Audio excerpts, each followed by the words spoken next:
ده انا سبت محاضره مهمه وجيت جري. طب ما تحاول تتصل بيه بالتليفون. استاذ صلاح، انت عارف مين اللي موجود هنا؟ مين؟ ابي حسين. مالكيش دعوه بيه، تجاهليه خالص. ازيك يا باشا؟ اهلا يا ابي. اهلا يا استاذ صلاح. اهلا بيك يا حسين بيه. بقول ايه يعني، خليك حلو كده وتهدي الامور بيني وبين مديحه. اعتقد ان الامور الشخصيه دي المفروض ان ما حدش يتدخل فيها. لا متشكر. ازيك يا سخيف؟ لو سمحتوا متخاصمين بره القاعه، جلسه سريه.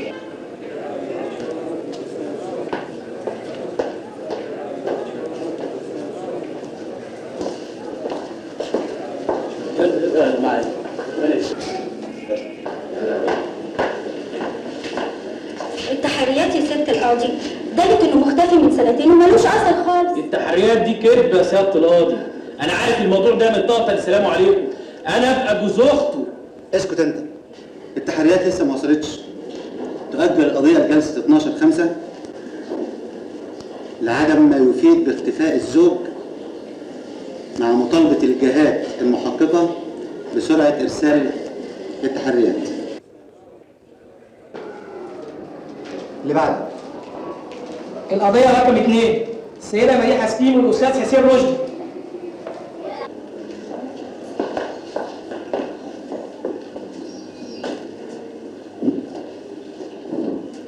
انت لسه مصره على الطلاق؟ ايوه يا فندم. يا بنتي ان ابغض الحلال عند الله الطلاق. يا فندم الحياه بيني وبينه مستحيل. وانت رايك ايه يا استاذ حسين؟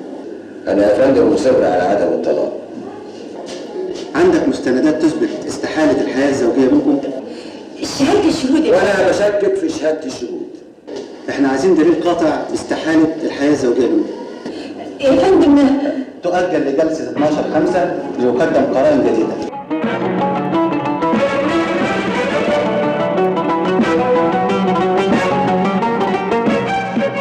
اللي بعده. جوزك حاضر يا ست سعاد؟ لا يا فندم ما حضرش. تؤجل لحضور الزوج لجلسه 12/5. متشكره يا فندم. اللي بعده. انت فتحيه حسنين؟ ايوه يا بيه. تؤجل لجلسه 12/5. اللي بعده.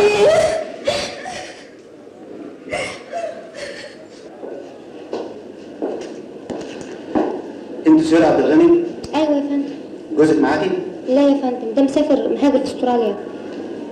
تؤجل لجلسه 30/6. رفعت الجلسه.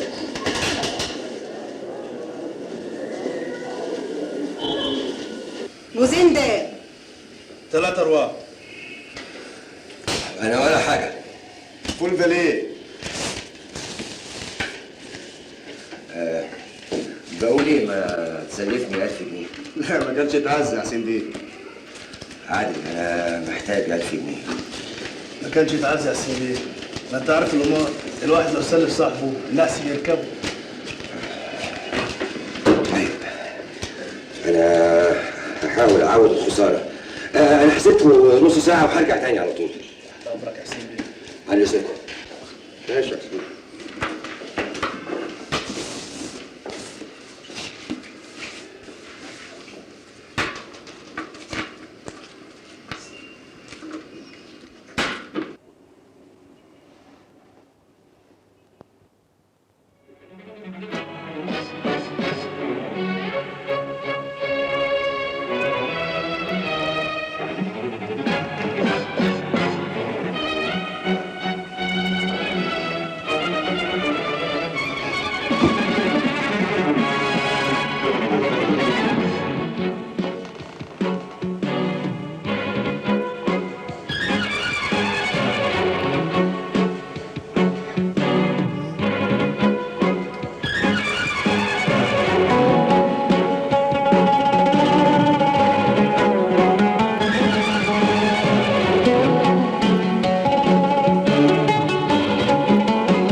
هي حصلت يا حسين، حصلت تسرقني يا حرامي. اخلصي يا خلص.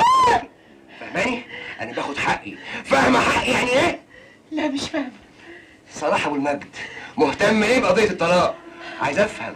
لعلمك بقى يا حلوه، انا عندي مستندات توديك انت وهو في 60 داهيه. انا عندي صور تسجلك انت وهو، وممكن اتهمك بالخيانه الزوجيه. اخرس. عارفه يا حبيبتي، دي فيها 5 سنين سجن على الاقل. حسك عينك حد يعرف حاجه. لو بلغت البوليس هقدم المستندات وتبقى فضيحه كبيره قوي يا مديحه هانم. تفضحيني هفضحك. سمعت يا حلوه انا قلت ايه؟ اكيد سمعتيه. ما انت عيله ومراهقه. وعلى فكره الواد صلاح ده بيلعب عليك عشان يوصل لمديحه، لكن ده بعده وانا مش هطلقها. فهماني؟ افهمي اللي بقوله كويس.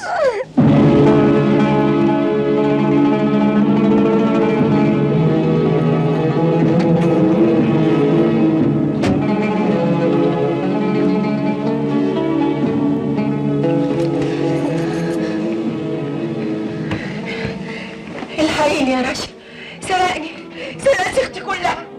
يبقى لازم نبلغ البوليس يا أبلة. أنا مش خايفة على نفسي، أنا خايفة عليكي. ممكن يشنع، والعيار اللي ما يصيبش يدوش. خلاص يا أبلة، يبقى لازم نبلغ الأستاذ صلاح. لا بلاش. لازم نبلغه.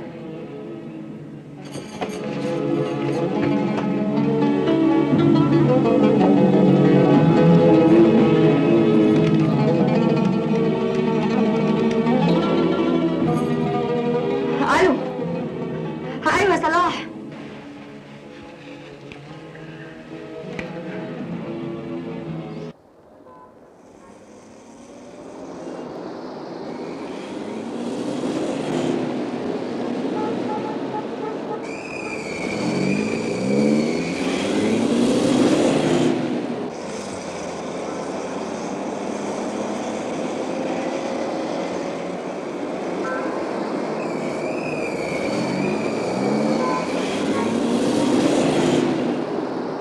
يا صلاح، حصلت لنا مصايب، كارثة.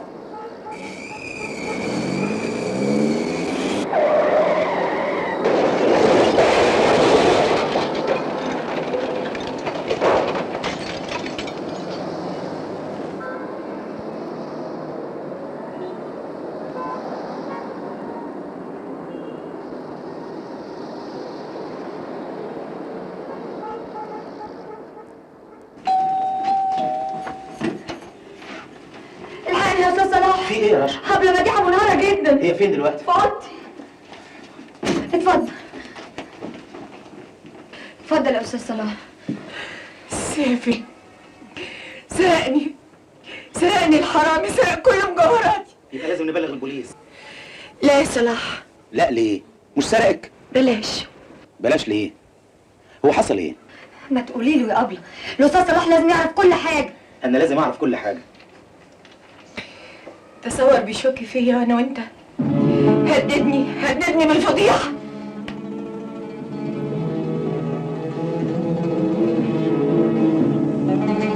مش قلت لك؟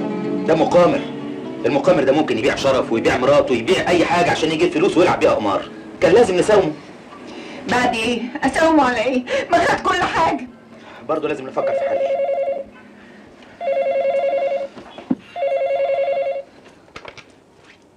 الو. ايوه، بس ده بيته كان زمان. انت بتقول ايه؟ طيب هو فين دلوقتي؟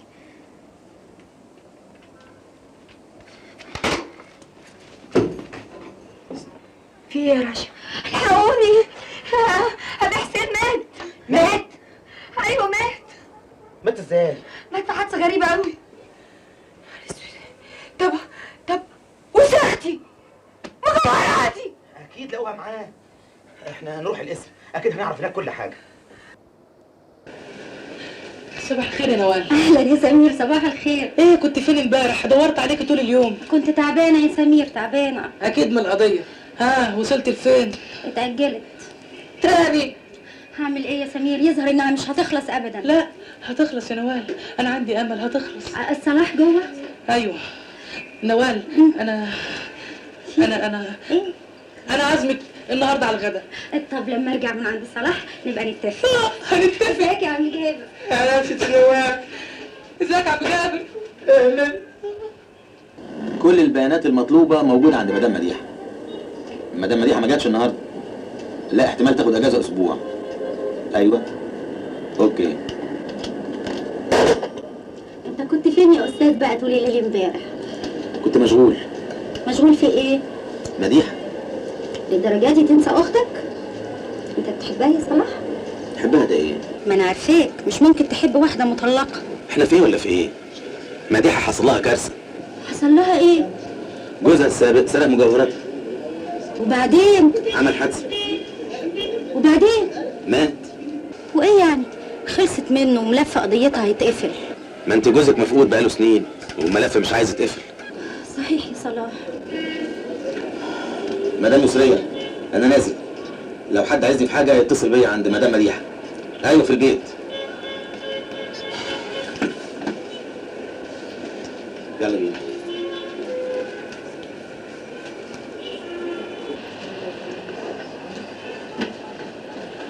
لو حد سأل عليا انا رايح مشوار وجاي على طول.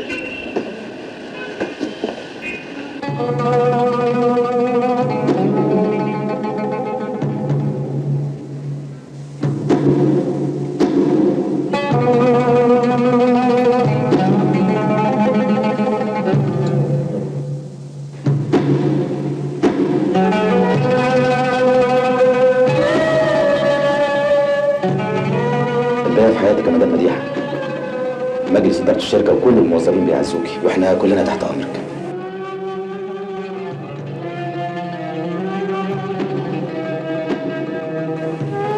شكرا قوي يا استاذ صلاح.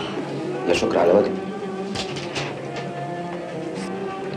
حظها من السمع، ارتاحت، ملف قضيها اتقفل. عقبالنا. في ايدينا. يعني نقتل جوازنا ونحطهم في اكياس بلاستيك؟ مفيش راجل في الدنيا يستاهل ان ست تروح في داهيه علشانه. امال نعمل ايه؟ ام حنفي الشغاله اللي عندي دلتني على الطريق. ايه هو؟ انا عندي الحل، نعمل له عمل. فين؟ في راجل في عين شمس اسمه عارف، العمل بتاعه ما يخيبش ابدا. وقت ما تحس انك هتقدر ترجع الشغل يبقى تعالي، احنا كلنا تحت امرك. بقى في حياتك. مع السلامه. الله يسلمك. متشكرين. يا خبر يا مديحه، ده احنا اخوات. بقى في حياتك. مع السلامه. البركه فيك يا مديحه. شكرا حيلك يا مديحه. انا مش زعلانه اللي عشان المسائل، لكن هخلي عارف العراف يعرف لك طريق. خلي بالك من نفسك. خليها على الله ونعم بالله. مع السلامه. شد حيلك يا مديحه يا اختي. حال الدنيا معلش بقى في حياتك. هسيبك ترتاحي شويه وان شاء الله بكره اجيلك بدري. شدي حيلك يا ابو مديحه. نستأذن احنا. مع السلامه.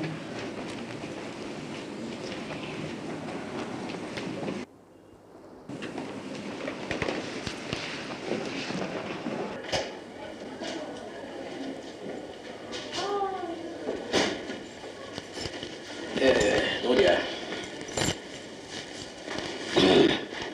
شفت يا درويش؟ شفت يا ست نوره، بدأنا الفيلم انا عارف. قولي. مديحه وصلاح وحسن ونعيمه. حسن ونعيمه؟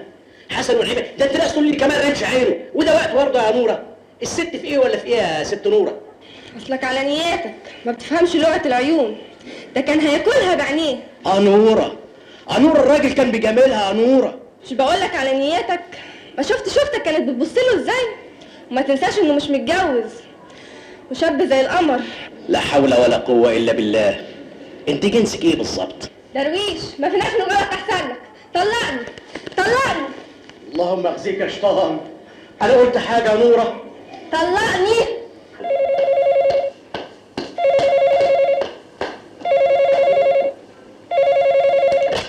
الو؟ ايوه يا سمير. كنت فين؟ ما انت عارف كنت عند مديحه طبعا. انا عايزه اشوفك دلوقتي حالا. ما اقدرش يا سمير، ما انت عارف ظروفي. انا مصر اني اقابلك دلوقتي. طيب يا سمير.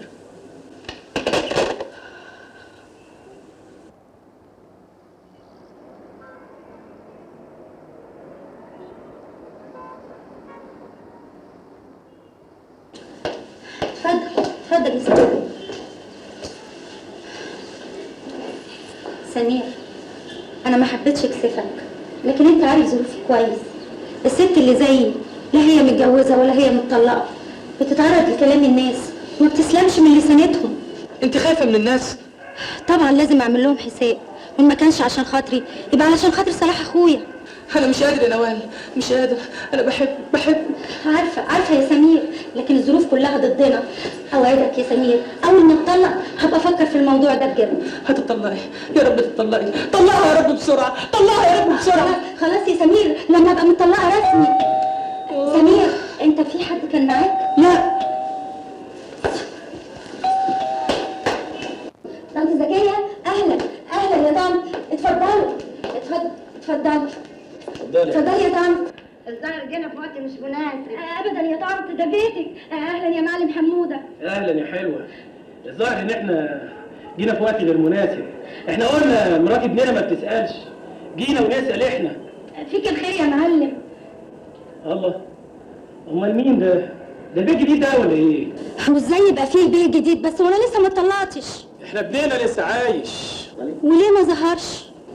مش تعرفينها بالبيت؟ استاذ سمير فتح الباب يا معلم. قوي حلو فتح الباب دي، يعني اوبن ذا دور. بقى هو ده بقى اللي هيفتح الباب. ما بتريقش يا معلم، الاستاذ سمير موظف في شركه صلاح اخويا. هانعم واكرم من بنت الاصول. بس الاصول بقى يا بنت الاصول ما تخليكيش تستقبلي راجل غريب في بيت ابننا وكمان في نصاص الليالي. هعداك العيب يا معلم، بس الاصول برضو ما تخليكش انت وحماتي اللي هي حماتك برضو تقعدوا تطردوني ليل ونهار. احنا خايفين عليك يا ست نوال. احنا بقى خايفين على شرف ابننا. طالما الحكايه فيها شرف استاذن انا بقى. على فين يا حضره الافندي؟ دي فرصه واحسن من 1000 معاد ومش هتتكرر.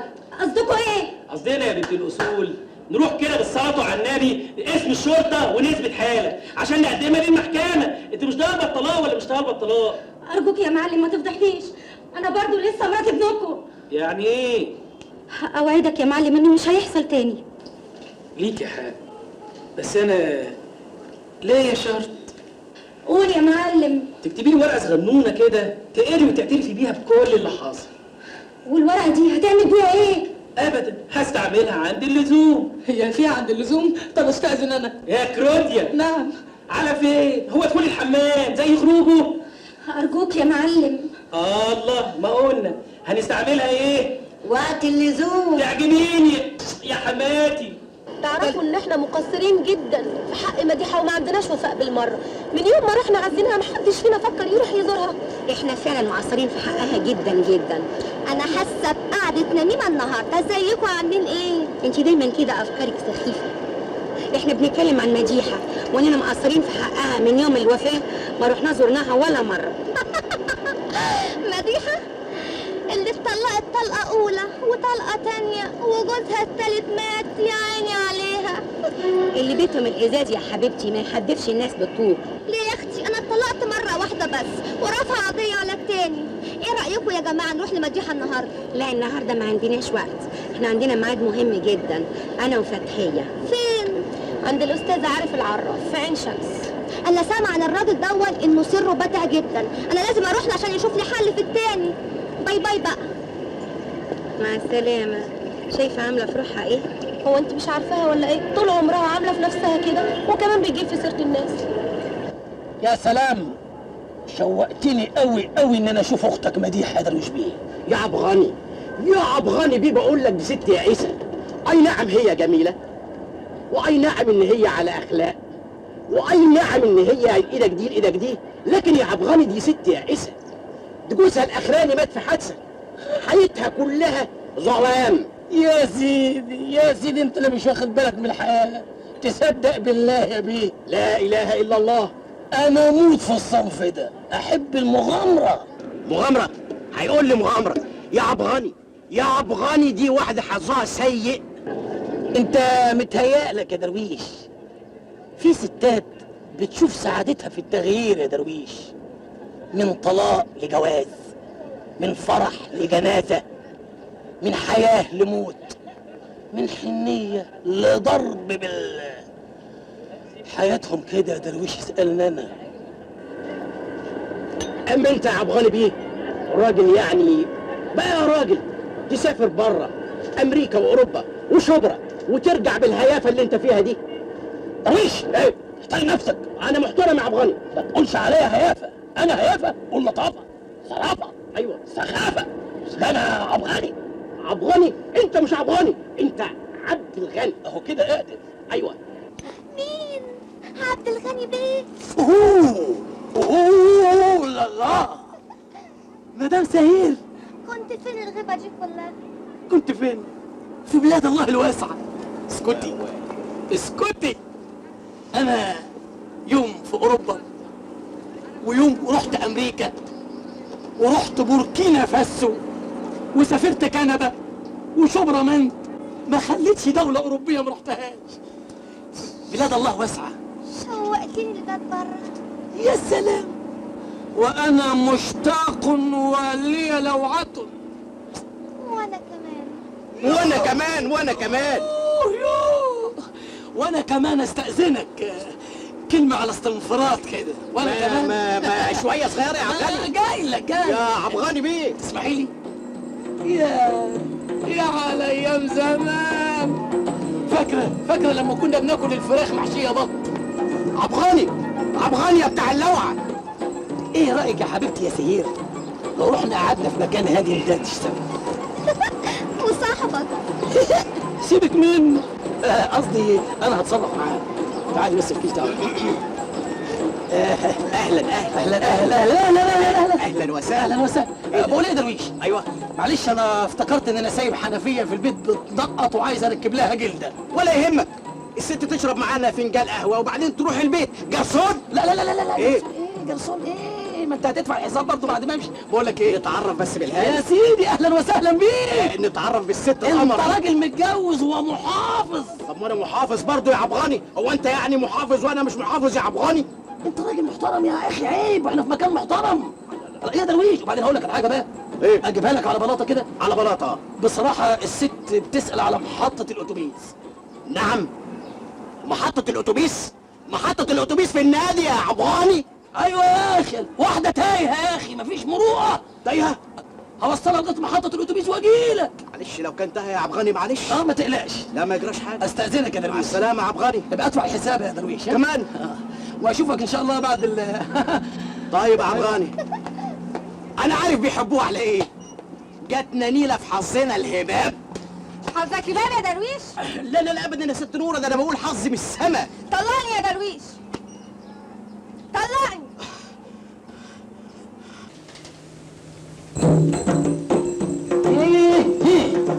اتفضلوا اتفضلوا يا حلويات، اتفضلوا يا عيسيات، استريح. يلا يا بهلول هات ما عندك. هات أشتاتا أشدود يا عالم الجن والإنسيات، وهات من عندك برهانات. هات هات هات، ما تخافوش ما تخافوش يا إنسيات يا حلويات، ما تخافوش. ده احنا نازلين عالم السفليات. السفليات السفليات.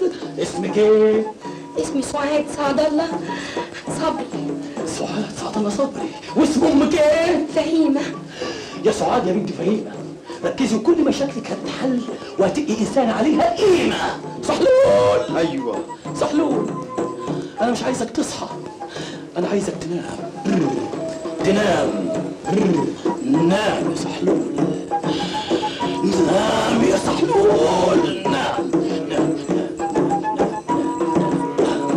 نام وانزل لعالم السفليات. انزل انزل قابلهم. نزلت قابلت. شوف وانت مغمض شايف يا حلاوتك يا صاحبي. خليك معايا يا صاحبي، خليك معايا. صحلول هات ما عندك من برهانات. هات هات هات. الست سعاد سعد الله صبري مكتوب لها عمل. عمل مدفون في مقبرة مجهورة على حتة بنورة. واللي عامله جن سفلي وعشان نفك العمل لازم تنزل هي مع الأستاذ عارف للعالم السفلي. صعب صعب، هو ده الحل. صعب جدا. هو ايه اللي صعب يا استاذ عبد الغني؟ مالك في ايه؟ بصراحة ايوه يا اخويا. عمل الست سعاد صعب جدا. يعني ايه يا استاذ عبد الغني؟ يعني الاستاذ عارف ما يعرفش يطلعه؟ ازاي؟ هو يقدر وما يقدرش. يعني ايه؟ يعني لازم تغوصي في عالم السفليات. ازاي ومع مين؟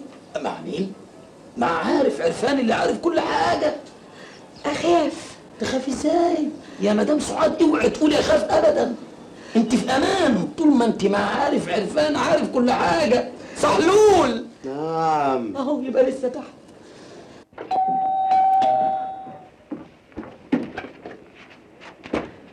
مديحة، خير يا نوال مالك؟ أنا في مشكلة يا مديحة. في ايه؟ تعالي خش.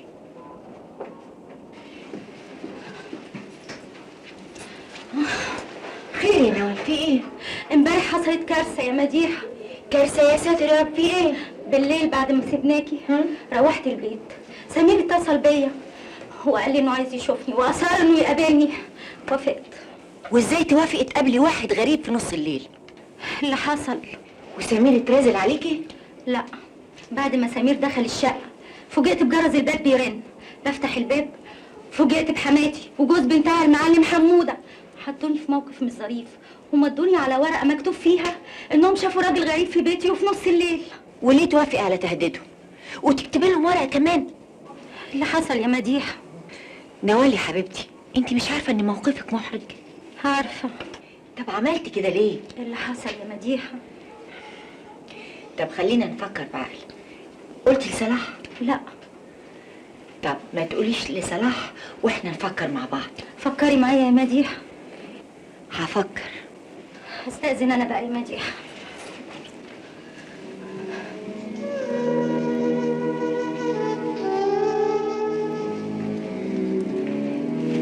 ايه يا قبل مديحة؟ بتفكري في ايه؟ قبل مديحة؟ ها؟ بتفكري في ايه؟ لا ولا حاجة، اللي واخد عقلك. محدش يستاهل.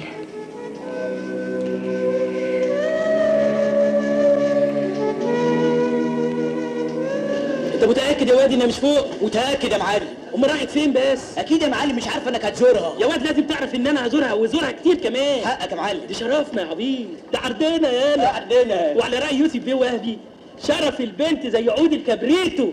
بيولعش الا مره واحده واذا ولع ما يتفيش. عجبني يا ولد. خير يا معلم حمودة. اهي يا جوز يا جوز، صباح اللوز. اهلا ست الستات. انا جاي اطمن بس. اهلا يا معلم. نعم في ايه؟ انا عايزك في كلمتين. اتفضل قول. الله، في الشارع كده.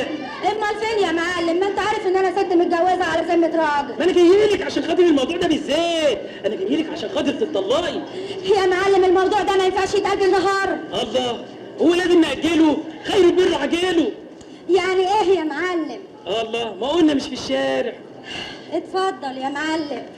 عنك انت يا معلم، عنك انت يا معلم. انت يا معلم، انت عارف الناس. مره واحده يا معلم. ولا بروق. عمين يا معلم. عزك عيبك يلا تجيب اي سيره لاي حد من مراتاتي. فاهم يا معلم. اضيعك يلا. ماشي يا معلم. فاهم؟ ماشي. سلام يا معلم. ماشي يا معاك.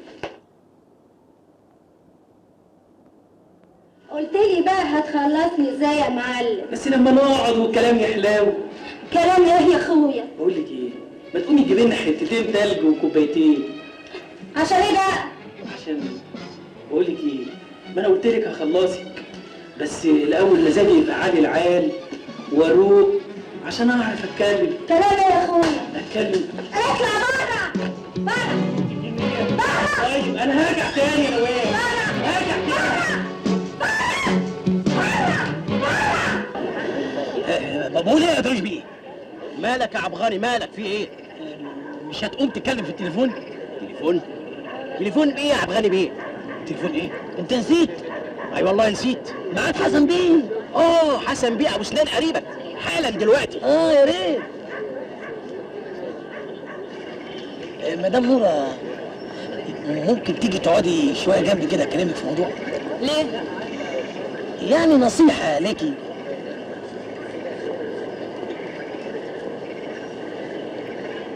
انت ايه اللي عاجبك في درويش؟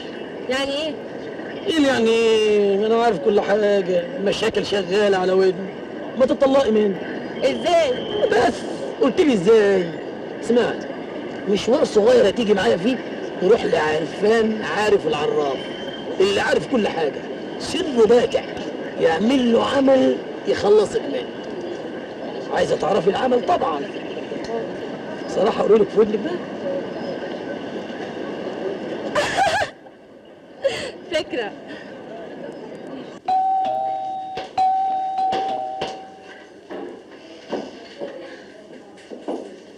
ايه نور في ايه؟ مالك؟ الحقيني الحقيني يا مديح، المعلم حمود اتهجم عليا. وعملتي ايه؟ طردته طبعا. غلطت. ليه يا مديح؟ انا غلطت كتير. صلاح اخوكي قال لي ساومي حسين رشدي. لو كنت ساومته ما كانش جرى اللي جرى، كنت كسبت. كان لازم تساومي المعلم حموده ده. استعملي معاه اسلوب المرأة، الخبث، الدهاء، المكر. المعلم حموده ده راجل جاهل، ده انت ست متعلمة، كان لازم تكشفيه، تعريه، تبهدليه وتاخدي حقك.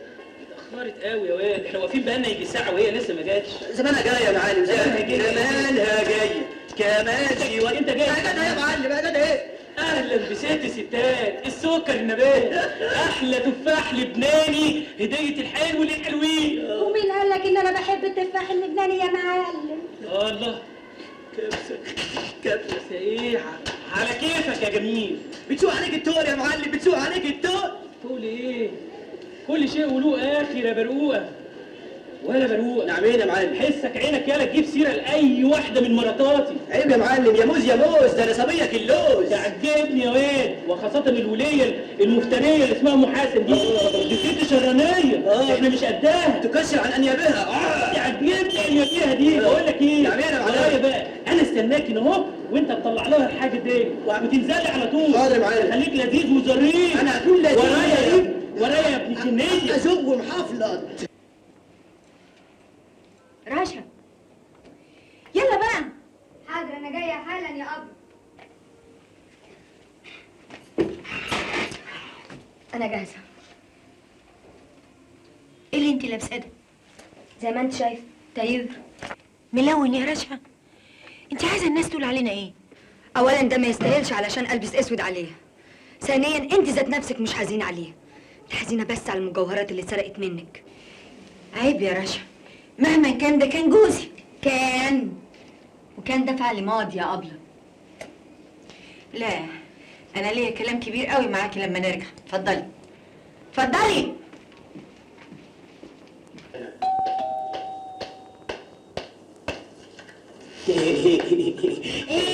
ايوه بس ايوه كده يا موز يا موز، صباح اللوز. ايه في ايه مالك؟ المعلم بيصب عليكي وبعت لك المعلوم حسب طلبك. حسب طلبي؟ روح اشكر يا حبيبي المعلم بتاعك وقول له المدام ما بتحبش الموز، ولما تبقى عايزه هتبقى تطلبك. يلا يا حبيبي. كبسه يا معلم كبسه، ياتين ياتين ليلتنا دين. يلا سلامة يا موز. يلا موز. كان لازم تساوميه، تستعملي معاه اسلوب المرأة في الدهاء والمكر والخبث. ده راجل جاهل وانت ست متعلمة، ما كانش لازم ينتصر عليكي. لكن هتفضل تبعت لها هدايا لحد امتى يا معلم؟ لحد ما الطبخة تستوي يا غشيم. واخرتها يعني، ده عمرها ما ردت عليك السلام ولا قالت لك كلمة حلوة يعني. يا سلام، يعني انت شايف كده؟ يا غشيم دي ست واعية وعارفة ان احنا في حي راقي. وبعدين ايه، دي مش عايزة شوشرة. واخرتها يعني. اخرتها ايه؟ انت بتنكد عليا ليه؟ الله ينكد عليك. ماشي يا معلم. يلا بينا بقى نروح نشوف شغلنا. ماشي يا معلم ماشي، وعلى رأي المثل يا داخل بين الموزة وقشرتها ما ينوبك اللي زحلقتها. يا ولاد اللي انت فالح فيه، امشي يا ابن المزحلقة.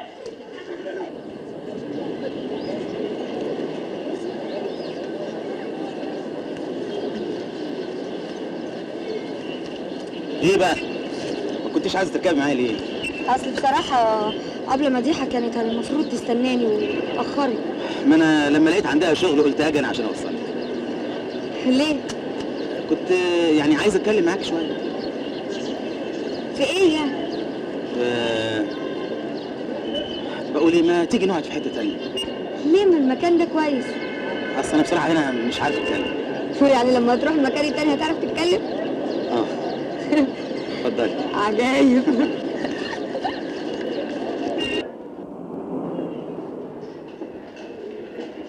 جوزك مات يا ست مداحة؟ ايوه يا فندم. عندك مستند يفيد بوفاته؟ طبعا. اتفضل حضرتك.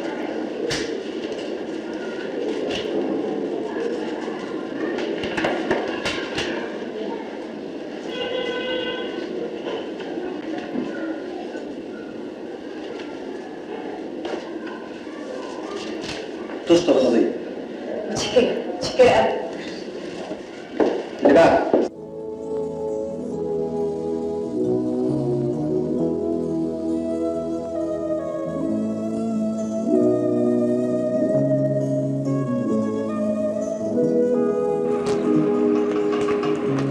اشمعنى المكان ده بالذات؟ عايز اتكلم معاك في هدوء عن موضوع. موضوع ايه؟ موضوع مديحه. مديحة. اتكلم. حاضر اتكلم. ايه بتفكر في ايه؟ رجعت للكمبيوتر؟ طلعت من الديسك المعلومات؟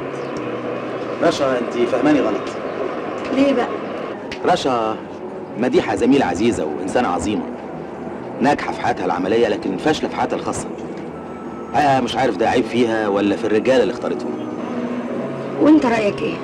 انا رايي انها اخطات الاختيار. يبقى اكيد العيب فينا. لا يا رشا، لو بصينا لحاله مديحه من ناحيه القدر هنقول ان ده قدرها وانها مش غلطانه، لكن لو بصينا من الناحيه العلميه والعقليه هقول لك ده سوء اختيار. طب وانت رايك ايه؟ انا بقول ان ده قدرها، مكتوب عليها الفشل في الجواز. ما تعرفيش ربنا كان مخبي لها ايه، وعسى ان تكرهوا شيئا وهو خير لكم. ما كنتش اعرف انك فيلسوف بالشكل ده. انا انسان مؤمن، وبعد ما قريت كتير وصلت الحقيقه الناس كلها تقريبا وصلت لها. الانسان مسير مش مخير. يمكن تختلفي معايا لكن ده رايي. لكن في سؤال محير. ايه هو؟ انت بتحب مديحة ولا لا؟ بحبها طبعا. ده اعتراف بقى. بحبها بس مش بالشكل اللي انت بتفكري فيه. امال بالشكل انهي بقى؟ بحبها زي نوال اختي بالظبط. هما الاتنين وجه واحد لعمله واحده. سوء الاختيار وصلهم للي هما فيه. يعني مش قدرهم؟ قدرهم يا رشا. بس انا عايز اقول لك حاجه، انا انسان بحب النجاح في حياتي، ما احبش ادخل تجربه وافشل فيها. لو انا حبيت مديحه يبقى لازم اتجوزها، ولو اتجوزتها يبقى في احتمال النجاح واحتمال الفشل، وانا راجل ما بحبش الاحتمالات. عشان كده عمري ما فكرت في مديحه. امال فكرت في مين؟ بصراحه فيك انت. ما هو انا برضو اخت مديحة، ممكن افشل وممكن انجح. احتمال، لكن احتمال ضعيف. وانا حاسس يا استاذ الاحساس بيلغي العقل. لا يا رشا، الاحساس بيقوي العقل، بيغذيه، والانسان الناجح لازم يمزج بين العقل والعاطفه، لانه لو استخدم العقل بس يبقى انسان جامد بتحكمه قواعد وقوالب، ولو سيطرت عليه عاطفه مش هيقدر ياخد قرار صح. كلامك مقنع.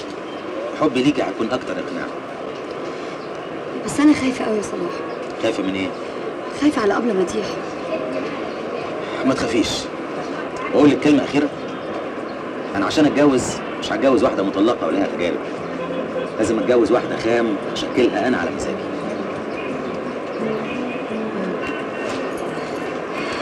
طب يلا بقى عشان انا اتاخرت. ايه مش هشرب حاجه؟ لا مش عايزه اشرب اي حاجه.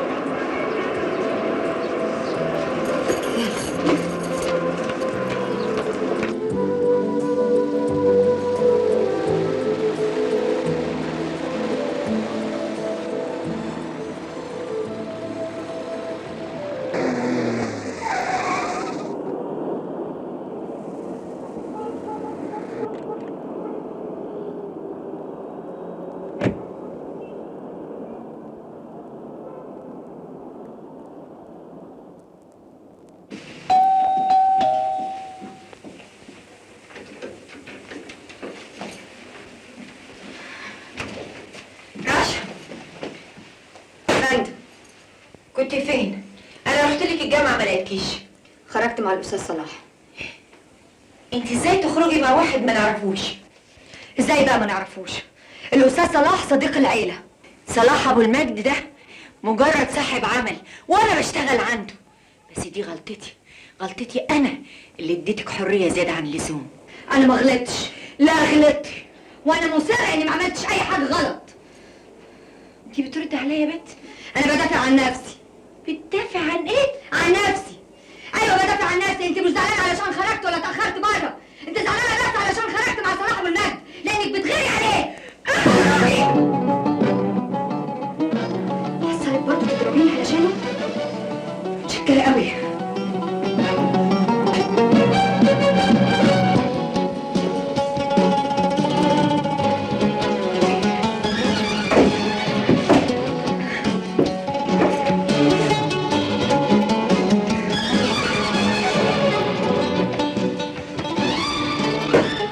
تزعليش مني يا رشا، انا تعبانه، اعصابي تعبانه. مش زعلانه منك يا قمر، زعلانه من نفسي. سمحت لنفسي اخرج مع واحد غريب. انا خايفه عليك. خايفه عليا من ايه؟ من الفشل. اذا كان مكتوب لي الفشل هفشل، ده لا ارادتك ولا ارادتي، القدر مكتوب ولازم نشوفه. من يوم ما ماما ماتت وانا خدتك تعيشي معايا، ما اعتبرتكيش اختي وبس يا رشا، اعتبرتك بنتي صديقتي. ما سبتكيش لدرويش ومراته عشان تعيشي معاهم، مش هيعرفوا يحافظوا عليكي. انتي امانه يا رشا، امانه لازم احافظ عليها حتى لو على حساب نفسي.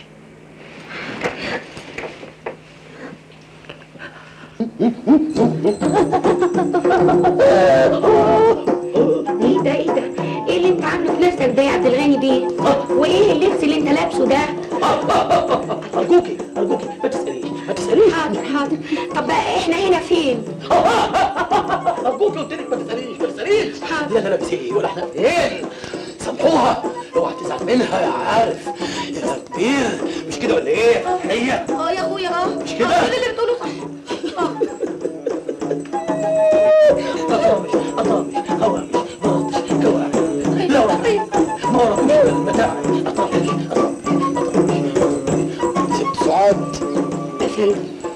حالا هتقابلي عارف عرفان اللي عارف كل حاجة.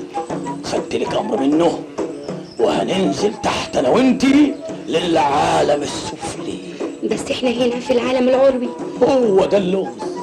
أطامش هو مش مراتش كواعب لا واحد وراكوش المتاعب. مصرف ونادي على ابن حاج ما ردش عليا نادي على ابوه قاعده بتعجل في القضيه.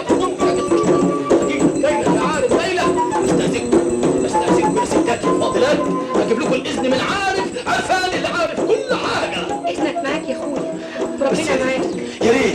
يا ريت يوافق يقابلكم يا ريت. ان شاء الله يوافق يا اخويا كمان. يا ريت بس انت يا ريت سحلول وقف يا استاذ. يلا يا سحلول جهز الحاجات للاستاذ عارف اللي عارف كل حاجه. يلا يا بهلول يلا نجهز كل حاجه. اطامش هوامش مراتش هوامش لا واحد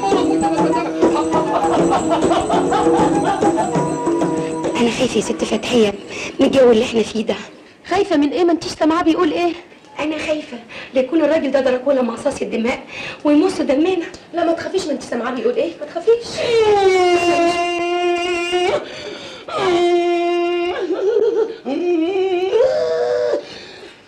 كنتوا بتتوشوشوا تقولوا ايه؟ لا ما كناش بنقول حاجه ولا حاجه يا اخويا. اليوم مع بعض في ايه؟ لا حياتك ما قلنا حاجه. انتوا المفروض تشكروني، كتر خيرك يا اخويا. ده انا جبت لكم الموافقه. عارف عرفان اللي عارف كل حاجه هيقابلكم، هيقابلك. كتر خيرك يا اخويا. ويقابلها. كتر خيرك.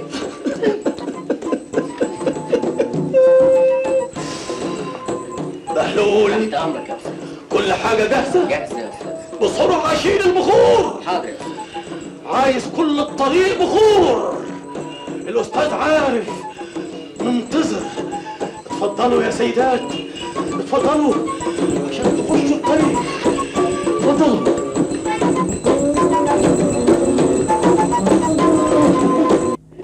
الشاة الأسود يا عارف الابواب يا عارف معروف.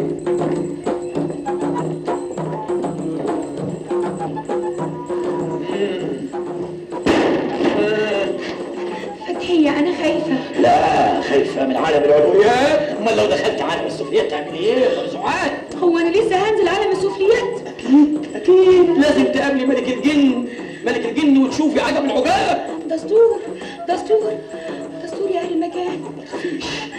هاخد فتحية معايا. لا لا لا لا لا لازم تخشي لوحدك تقابلي عارف عرفان اللي عارف كل حاجه عشان يطلع لك العمل من الجمجمه البنور. يا لهوي. ما تخافيش، عن اذنكم دقايق اجيب اذن للست سعاد بنت فهيمه، بس قولوا وادعوا انه يوافق لها بالدخول. قول. فتحية أنا خايفة. تعالي معايا. لا أجي معاكي؟ لا. هو حافظ خلاص يا اللي معاك مفاتيح الابواب. انا خايف من السلطان واقف على الفرع مربوط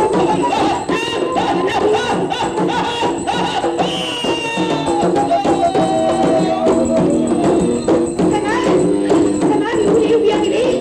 مش انا قلت لك قبل كده؟ قلت لك الناس الرباط. لا تعالي معايا. لا والنبي تيجي معايا. لا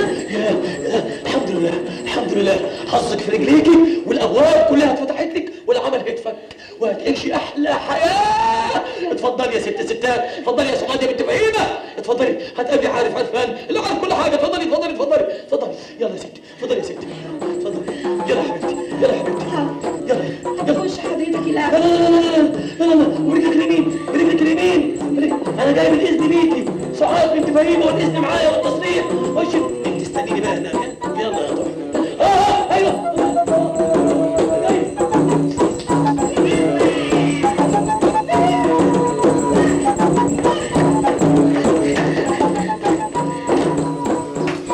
الحقيني يا ست فتحية. ايه حصل ايه؟ هقول لك ايه ولا ايه؟ قولي لي في ايه؟ مكسوفة اقول لك ايه بس؟ قولي لي بس في ايه؟ يا نهار اسود يا خرابي.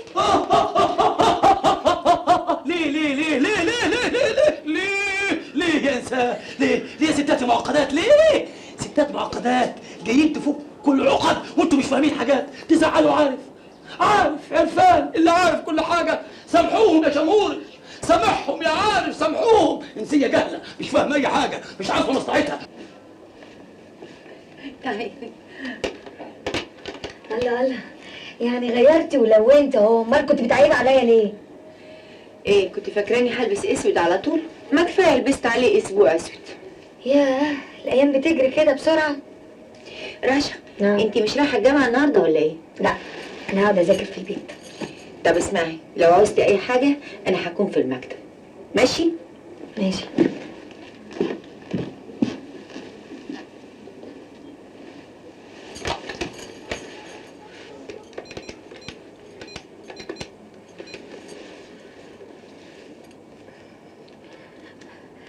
الو.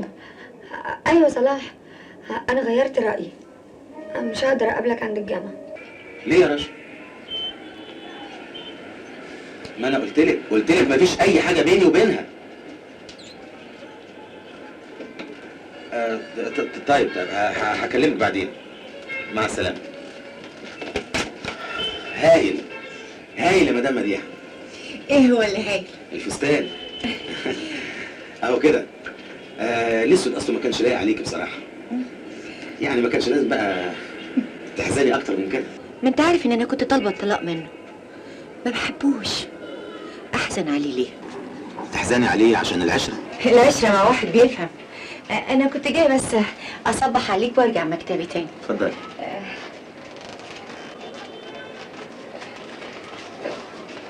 استاذ صلاح. ايوه. انا كنت بقول مش عايز حاجه. لا متشكر. كنت بقول يعني نوال زيها كويسه بتسلم عليك. طب استاذن. اتفضلي. استاذ صلاح. ايوه مديحه. كنت بقول بتقولي ايه؟ بقول يعني الحاجات اللي انت عايزها من الكمبيوتر جاهزة، اجيبها دلوقتي؟ ايوه. ظاهر في مكالمة خاصة. لا ابدا، ده شغل. استأذن انا. اتفضلي.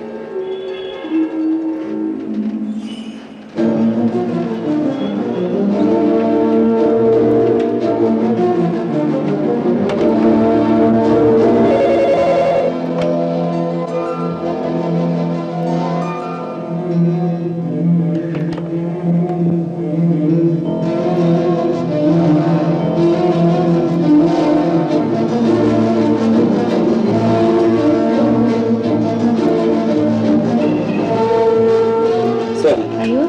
لو حد سأل عليا انا رايح مشوار ساعة وراجع على طول. اوكي حاضر.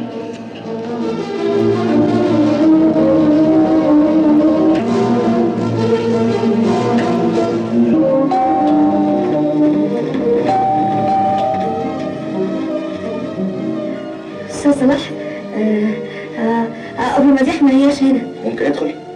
ها؟ ممكن ولا مش ممكن؟ بس اتفضل اتفضل. بيت بيتك. اهلا وسهلا. اتفضل. قفلت السكة ليه يا رشا؟ هتشرب شاي ولا قهوه؟ اقعدي يا رشا، انا عايز اتكلم معاكي. ها؟ بسألك سؤال، رد عليا. قفلت السكة ليه؟ لما اقوم اعمل لك الشاي. قفلت السكة ليه؟ اصل ما شاء الله، صلاح بيه ابو المجد في بيتي. ومع مين؟ مع اختي. مديحة، المسألة بانت يا صلاح بيه خلاص، بس مش كان المفروض حضرتك تستأذني؟ ايوه بس مفيش بس ولا حاجة. العيب مش عليك، العيب على ست اختي اللي لسه مراهقة. قبل مديح. كفاية كفاية من فضلك. انا اسف ان انا حطيتك في موقف مش ظريف. مفيش حاجه يا استاذ صلاح، روح انت وانا هتصرف. طب روح يا استاذ صلاح، انا هتصرف.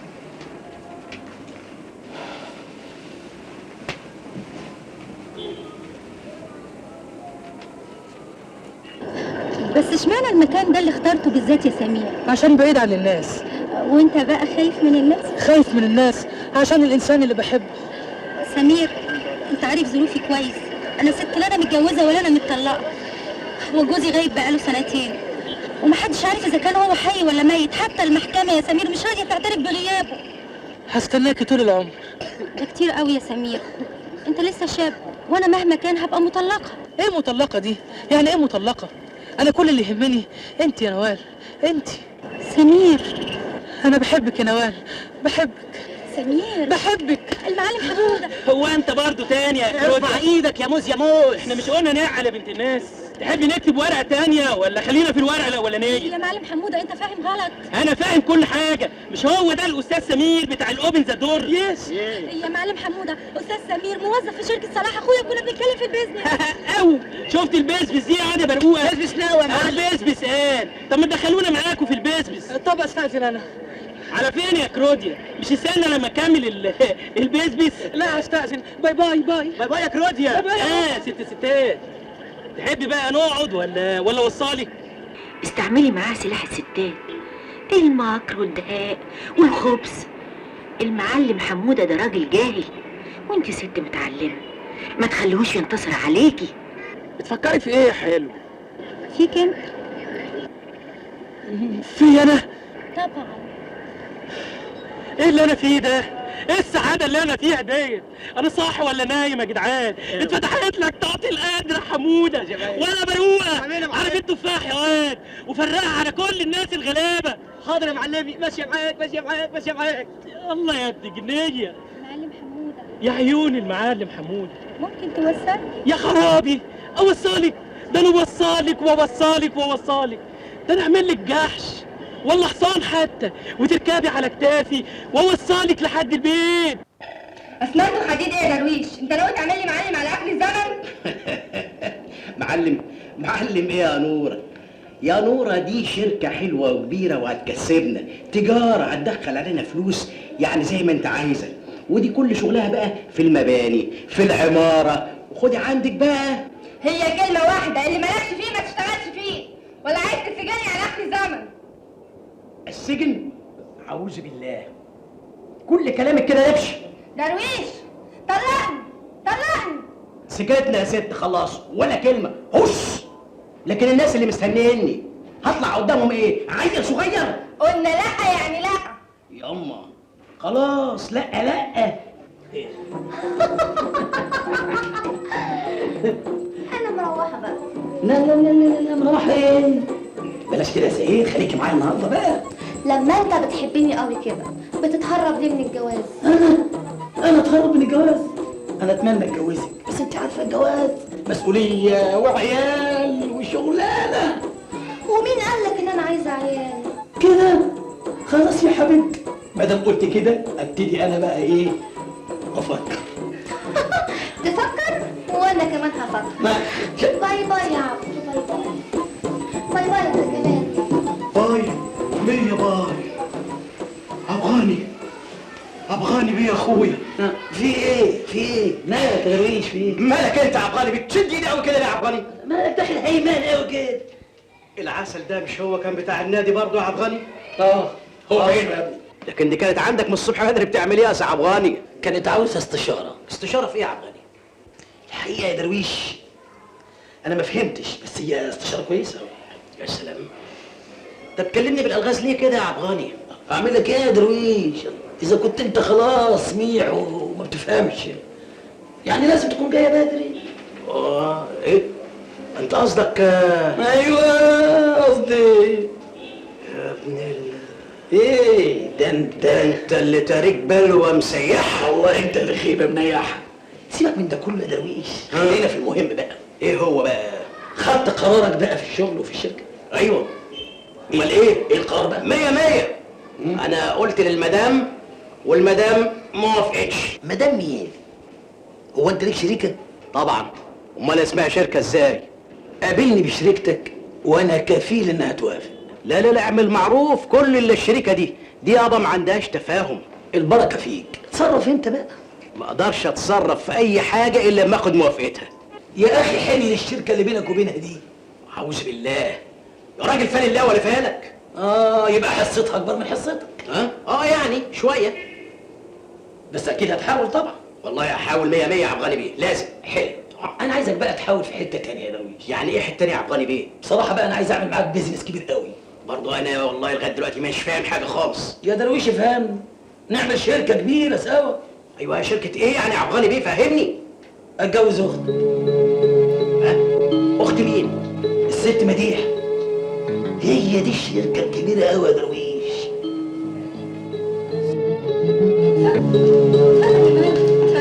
يزيد فضلك يا ست الستات. اتفضل. اهلا وسهلا يا معلم. يا سكر نبات. طب خد راحتك يا معلم، البيت بيتك. دقيقتين بس وجايه لك. خليك. اذنك معاك يا عسل.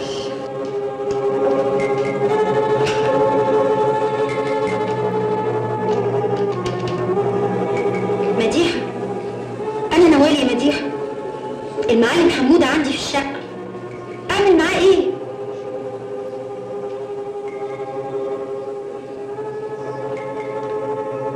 طيب.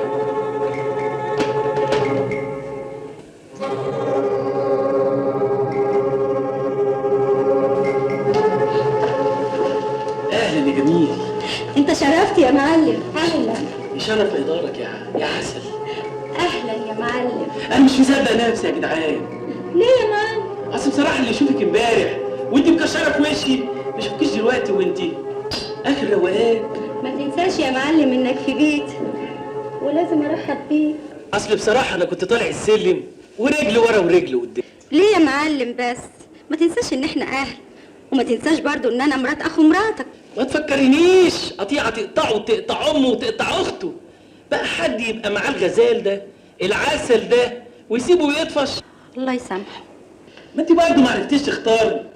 انت يلزمك واحد قبها زي حالاتي، راجل عندي فلوس قد كده في البنك، عندي جنينة فواكه 15 فدان، وعندي محلين في سوق الخضار، وعندي زريبة وعندي محل في الزمالك وثلاث ستات يا معلم. طالقين بالتلاتة عشان خاطر عيونك يا ست الكل. بس انت وافقي وانا عليا الباقي. والطلاق هساعدك فيه يا ست، انت شاوري بس وانا من ايدك دي لايدك دي.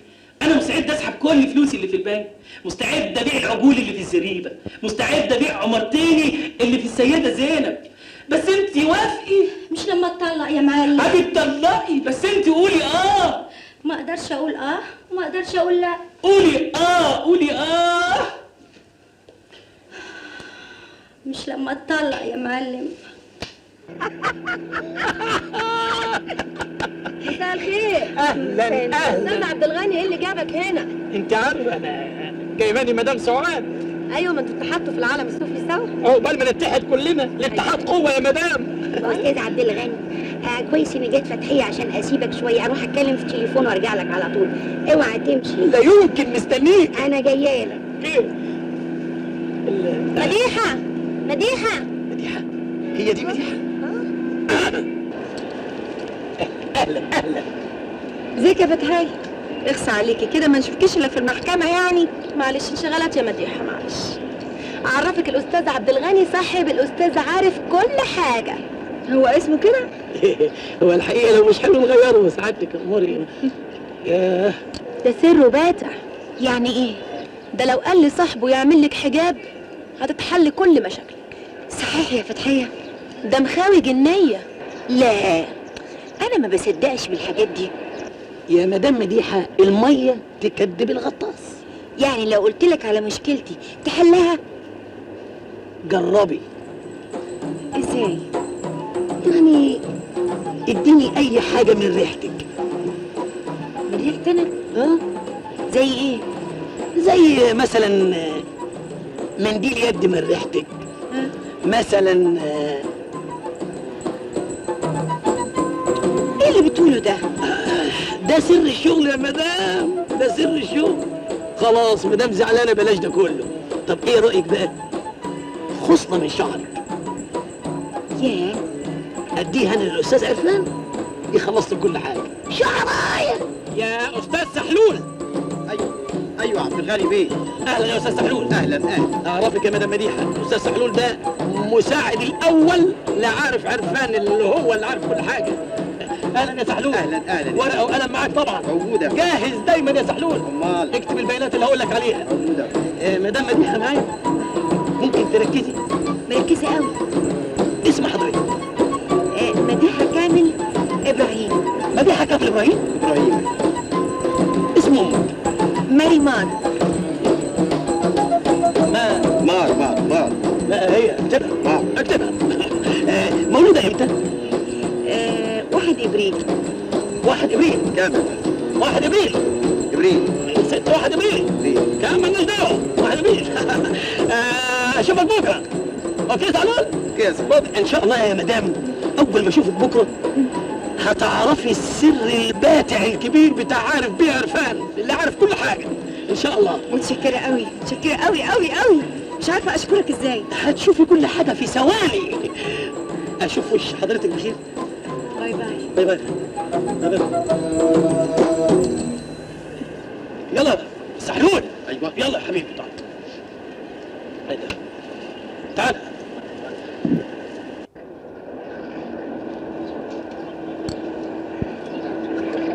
ايه يا مديحه؟ ايه اللي انت عاملاه ده؟ انت بتصدقي الكلام ده؟ هجرب. ده كذاب ونصاب. صدقيني انا مش خسرانه حاجه. صدقيني هتخسري كتير. ده كذاب ودجال. هخسر ايه اكتر من اللي انا فيه يا سعاد؟ كذبوا المنجمون ولو صدقوا. انا مش فاهمه انت متحامله على الراجل ده قوي كده ليه؟ انت اخر واحده تتكلمي في الموضوع ده. يا جماعة بس مفيش حاجة، انا مش هخسر حاجة، انا هجرب.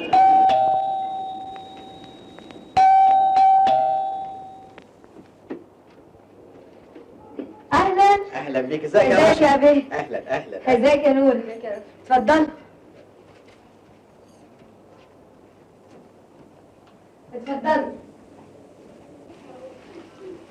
اتفضلي يا نور. اتفضلي يا ابي. ازيك يا رشا؟ الحمد لله. يا ترى عامله ايه في الكليه؟ الحمد لله ماشيه. الحمد لله. انما ابي درويش ايه اللي جابه دلوقتي؟ ما تكونش قبل مديحه قالت له حاجه؟ الله، يا ترى الجميل سرحان في ايه؟ مفيش يا ابي. ما تسيبها يا درويش، انت بتحاسبها على السقطه واللقطه. اهلا وسهلا. اهلا بيك يا مديحه. اهلا وسهلا. اهلا بيك. ايه المفاجاه الجميله دي؟ دي زياره بقى لا كانت على البال ولا على الخاطر. اعمل ايه بقى ما دام انت مش عاوزه تزورونا، قلنا نيجي نزورك احنا بقى. عندي بقى موضوع مهم جدا عاوز اكلمك فيه، بس على انفراد.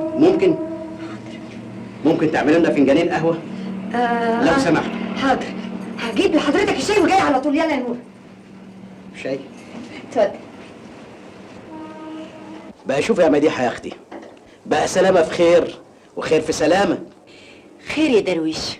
طبعا انت عارفه يا مديحه ان احنا من عيله محافظه. هو حصل مني حاجه غلط لا سمح الله؟ لا لا لا، مش بالظبط كده يا مديحه يا اختي.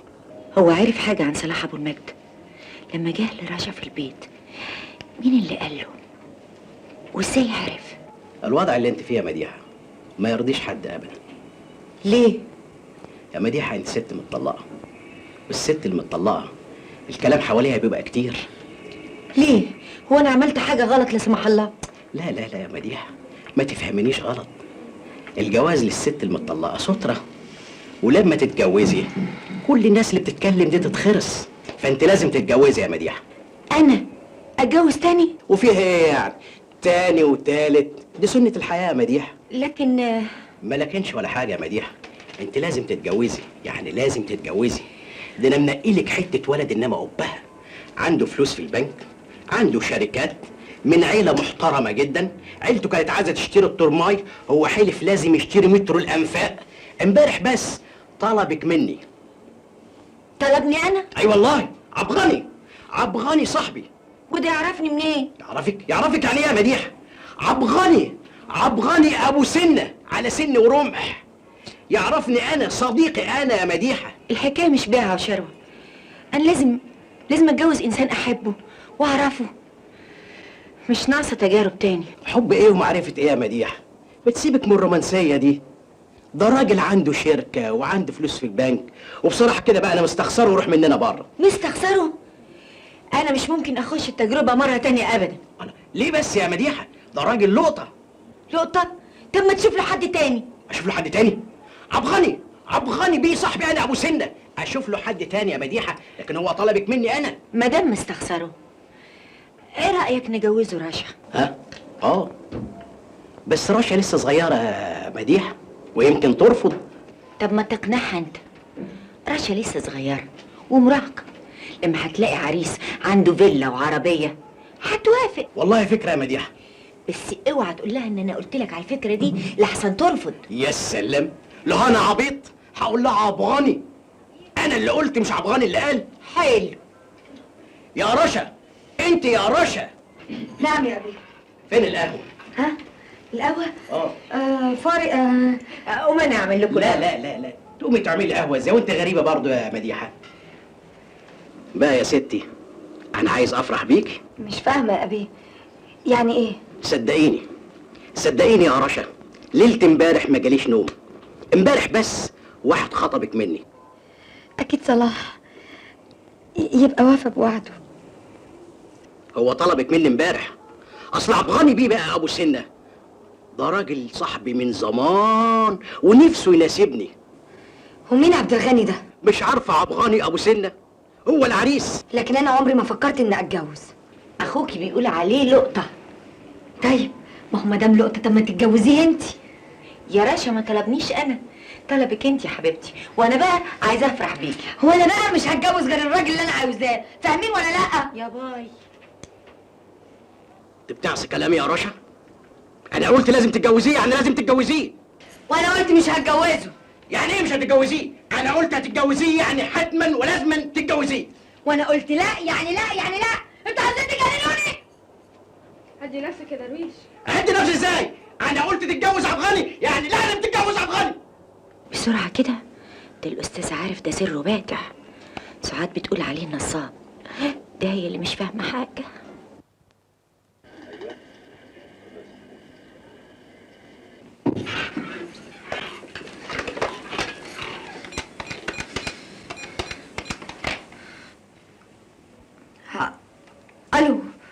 ايوه يا صلاح، انا عايزاك ضروري يا صلاح. لا دلوقتي. ايوه هقابلك بعد ساعه قدام باب الجامعه. ارجوك يا صلاح ضروري.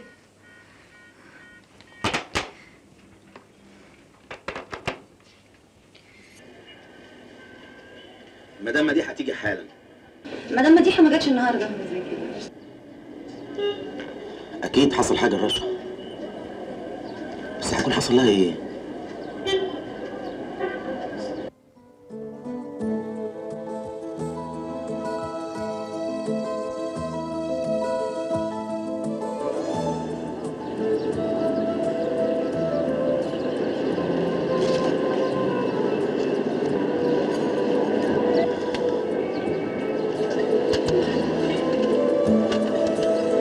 شكرا.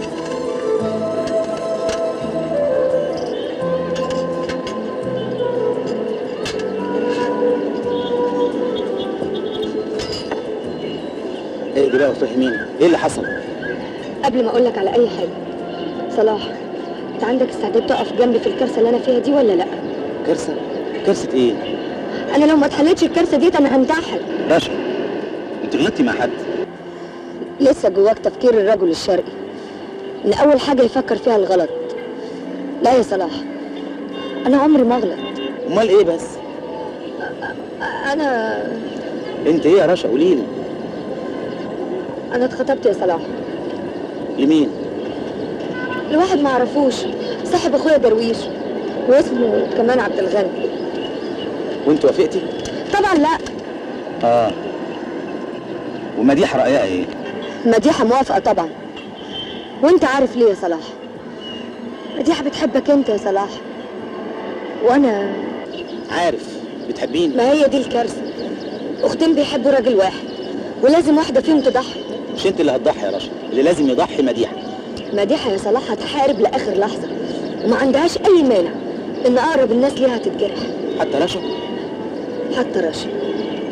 لا يا رشا، انا صاحب القضيه دي. انا منكرش، صحيح بحب مديحه. لا لا لا، ما تفهمنيش غلط. انا بحبها كزميله، كاخت وبس. لكن هي فاهمه غير كده. لازم تفهم ان انا مش ممكن اتجوز واحده اتجوزت 3 مرات وفشلت فيها. مش ممكن اقبل ان انا ابقى الرابع. طيب وهي مش فاهمه كده خالص. لازم تفهم كده يا رشا. ومين اللي هيفهمها؟ انا. وبعدين بقى هو المعلم حموده ده ورايا اعمل ايه؟ اقتله بقى واريح نفسي؟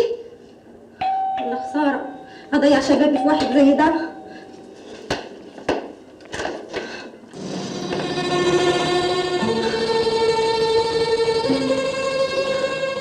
طبعا مفاجأة.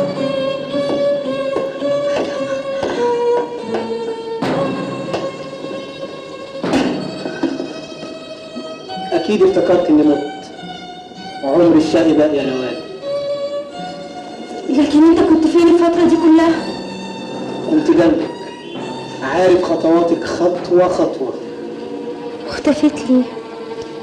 عايزك تعيشي في عذاب. طب ليه؟ لأني بحبك. واللي يحب حد يعذبه ليه؟ العذاب اللي شفته منك قبل ما اتجوزك حبيت اردهولك الصاغ صاغين. لكن انا ما عملتش فيك حاجة. لا عملتي كتير يا نوال، وانا جاي دلوقتي علشان اقفل الدوسيه واخلص منه بهدوء. ما انا لو قتلتك هخش السجن، انما سبتك عشان تغلطي. انا ما غلطتش. لا غلطتي، وعندي المستندات. ابسطها الورقه اللي اخدها المعلم حموده عايز يتجوزني. عارف، وده له حساب كبير وتقيل. اما انتي مفيش حاجه تشفي غليل لما تروحي السجن. بتهمة ايه؟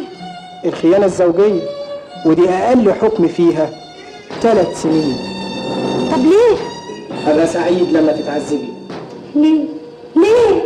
حاجه من 2، يا تدفعي 200,000 جنيه او تدخلي السجن. 200,000 جنيه؟ واجيب المبلغ ده منين؟ من المعلم حموده.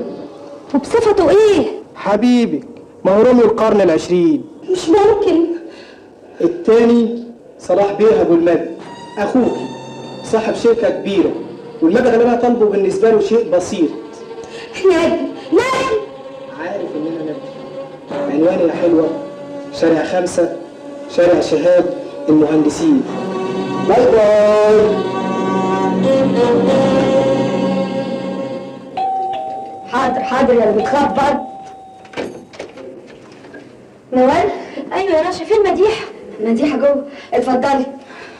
قبل مديحه، نوال جت. اهلا يا نوال.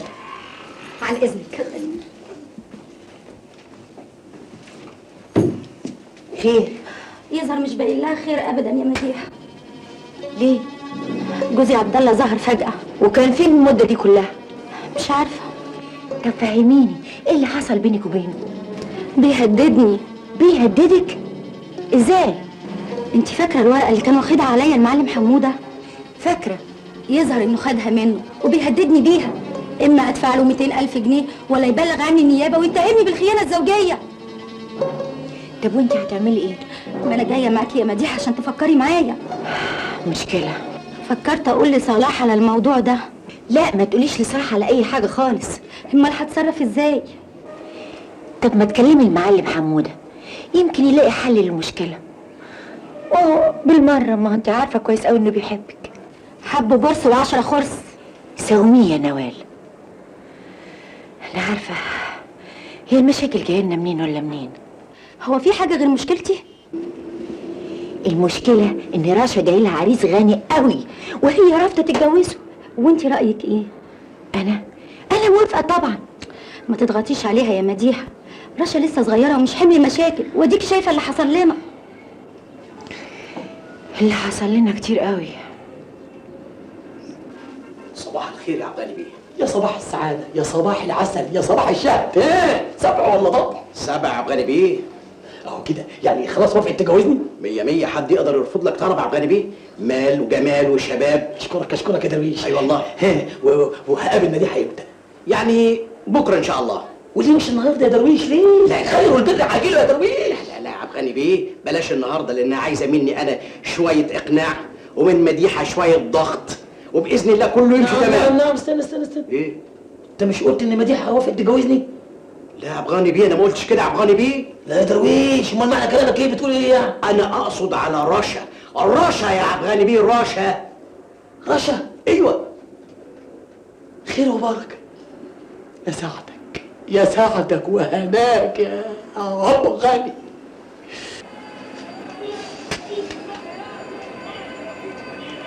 مدام مديحه، عايزك شويه في مكتبي من فضلك.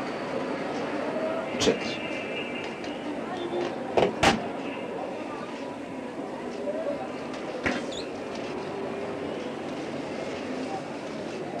افندم استاذ صلاح.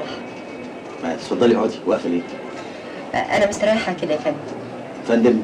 دي حكايه يا فندم، دي جديده خالص. استاذ صلاح، حضرتك مديري في الشغل وليك احترامك. ما اختلفناش. عظيم. لكن يظهر ان احنا مختلفين في حاجه تانية. زي ايه؟ مديحه، احنا اصدقاء من فتره طويله، وصداقه اللي بيننا صداقه عائليه. طبعا. بس الظاهر ان انت فسرتي العلاقات الانسانيه دي غلط. حضرتك يا صلاح بيه اللي استغليت صداقتنا غلط. انا؟ ايوه. ازاي تسمح لنفسك تخش بيتي واختي لوحدها؟ لان بيت مديحه هو بيتي بالظبط. يعني لا، بيتك هو بيتي فعلا يا مديحه. بعدين انت اللي فهمت غلط. انا اتصرفت بتلقائيه شديده جدا. يعني انت؟ طبعا يا مديحه. طبعا.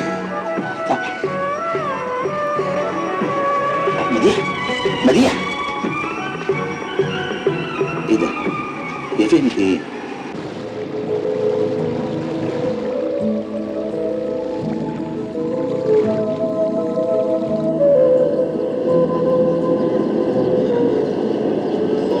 اتأخرت كده ليه؟ طب لما دي حكتنا على نفسه ومش مدياني فرصه خالص ان انا اخرج يا صلاح. مش مدياني فرصه انا كمان ان انا اتكلم معاها في اي حاجه. طب والحل بقى يا صلاح؟ انا بفكر نخلي نوال تكلمها.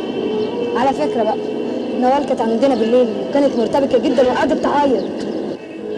هما دايما المطلقات كده، بتبقى ظروفهم النفسيه وحشه وده طبعا ناتج من نظرة المجتمع والناس ليهم، مع ان احنا المفروض ان احنا نبص للمطلقة على انها انسانة عادية عشان تقدر تتخلص من مشاكلها ومن عقدها النفسية دي، لكن المسألة دي محتاجة وقت. بس الوقت بيمر يا صلاح وانا خايفه. ما تخافيش، احنا ما بنعملش حاجة غلط وربنا هيساعدنا ان شاء الله. يلا بقى عشان اتأخرت عن الشغل. يلا. ايه اللي حصل يا نوال؟ المعلم حمود الله يخرب بيته. يوه ماله؟ طلع ندل وسافل، يظهر انه متواطئ مع عبد الله. بس انا عندي طريقه تجنن لك عبد الله وتطفش لك المعلم حموده. فسري اكتر. استاذ عارف ابو اليسر عارف كل حاجه. وده رتبته ايه؟ سره باتح. حللي مشكلتي. وده بيشتغل ايه؟ بيعمل اسحار. بتاع سحر يعني؟ مخاوي جنيه تحت الارض. وده وقت تريقه يا مديحه. صدقيني دي خرافات. جربي وانتي تعرفي، انت مش هتخسري حاجه. وده نروح له ازاي؟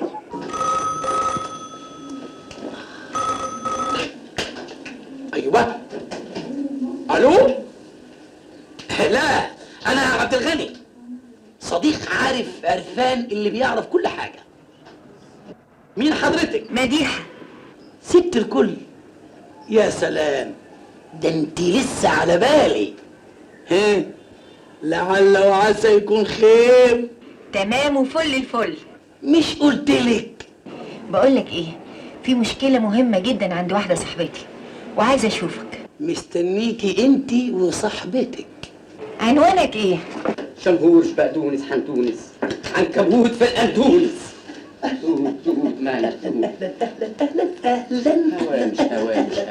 هوامش. ايه النور ده؟ اتفضلي اتفضلي. ايه اللي انت عامله في نفسك ده؟ طب وعزيز عامل في نفسي ايه؟ ده الزيج الرسمي. مش انا الوسيط بتاع عرفان اللي بيعرف كل حاجه، انا الوسيط يا ست مديحه.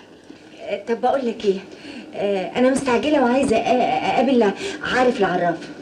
ممكن، بس لازم اذن. مش احنا واخدين اسمك واسم امك؟ لازم اذن يا ست الكل. بس في الاول انت بقى عرفينا بالاموره دي مين؟ نوال صاحبتي. نوال ما تخافيش. ما تخافيش. لا خايفه يا ستي ما تخافيش، انا ماليش دعوه باهل الارض خالص، انا ماليش الا في العالم السفلي. حلو الخير على قدوم الوردين. اطابش هوامش بلاطش كواعب. اقف انت وهو، محدش يتحرك من مكانه. مبروك عليكم. ايه اللي بيحصل ده؟ مش عارفه. يلا يا ست الفؤاد يلا معايا. انا ما عملتش حاجه. احنا ما عملناش حاجه.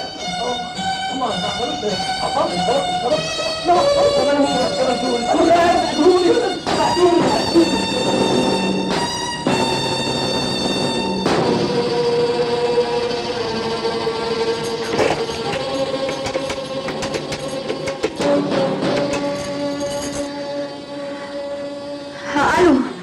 ايوه يا صلاح، قبل مديحه عندك؟ لا دي خرجت هي ونوال من الظهر.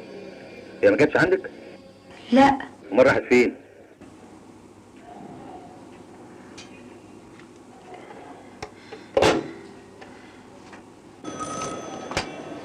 ايوه خليه يتفضل. اطلبي لي نوال في البيت.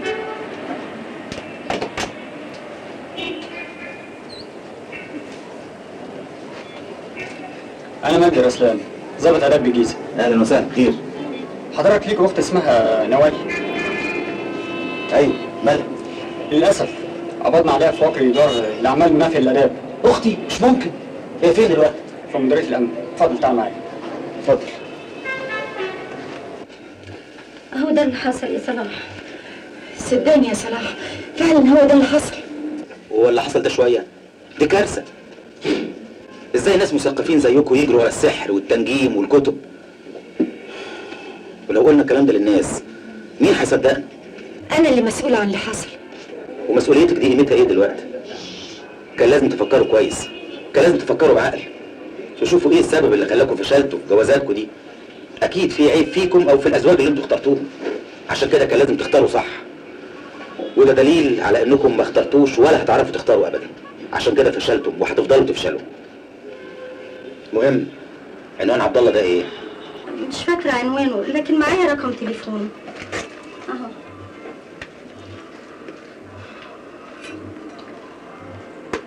مين؟ صلاح بيه ابو المجد. عايز تقابلني؟ العنوان 5 شارع شهاب المهندسين، شقة 306. مستنيك يا صلاح بيه. تدفعي 200,000 جنيه او تدخلي السجن. حاجة من الحاجة يا تدفعي 200,000 جنيه او تدخلي السجن. صلاح بيه؟ انا ما اسمحش لحد انه يسيء لسمعة اختي. بالعكس، اختك هي اللي اساءت ليا. فين الورقة اللي بتهددها بيها؟ ورقة؟ جاي ببساطة كده عايز تاخد الورقة؟ ما انا عايز ايه؟ نتفاهم. اخد ثمنها الاول. عايز ثمنها؟ ايوه قوي.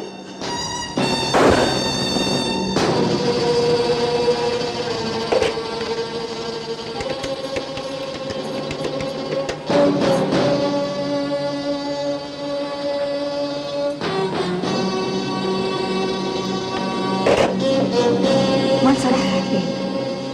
غريبة، انا لسه مكلماه من شوية.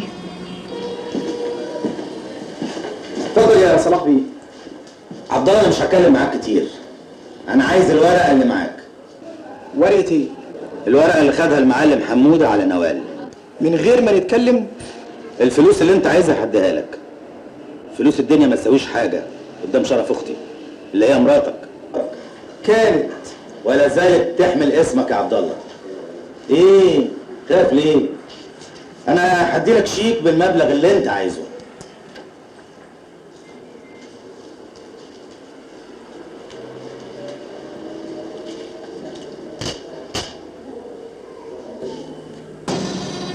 $200,000 جنيه؟ يظهر انك بتحب اختك نوال قوي. سمعتها وشرفها ما يتقلوش بالمال يا عبد الله. كفايه اللي حصل لها في غيابك. نظرة الناس ليها، حتى اقرب الناس ليك ما رحموهاش. جوز اختك حب يلعب عليها لكنها رفضت عشان تحمي شرفك واسمك. وشرفك واسمك؟ ما انكرش انها حمتهم رغم الظروف اللي مرت بيها. فين الورقه؟ اتفضل.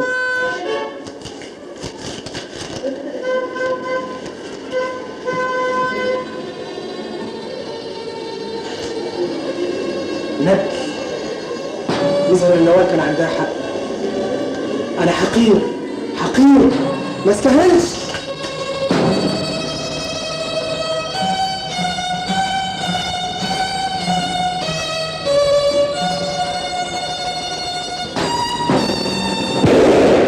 ما تقلقيش يا رشا، ان شاء الله خير. بعد الاطلاع على تحقيقات البوليس وما تم من تحقيقات النيابة، قررنا حبس كل من عبد الغني أبو سن الضبع وبهلول السايح 15 يوما على ذمة التحقيق. أما بالنسبة للسيدتين مديحة كامل ونوال أبو المجد فقد قررنا الإفراج عنهما من سرايا النيابة لعدم ثبوت أي شبهة جنائية ضدهما يقفل المحضر في تاريخه. ألف مبروك يا مديحة. مبروك يا نوال. متشكرة يا صلاح. الحقيقة أنا غلطت يا صلاح. الست المطلقة لازم تعرف مكانها فين الصح. بالعكس، الدنيا كلها تتمناكي انت ونوال، بس كان لازم تفكروا بعقلكم مش بعواطفكم وتختاروا صح. أنا دلوقتي فكرت صح. مبروك يا راشا. مبروك يا صلاح عليك راشا. ألف مبروك يا صلاح. ألف مبروك يا راشا.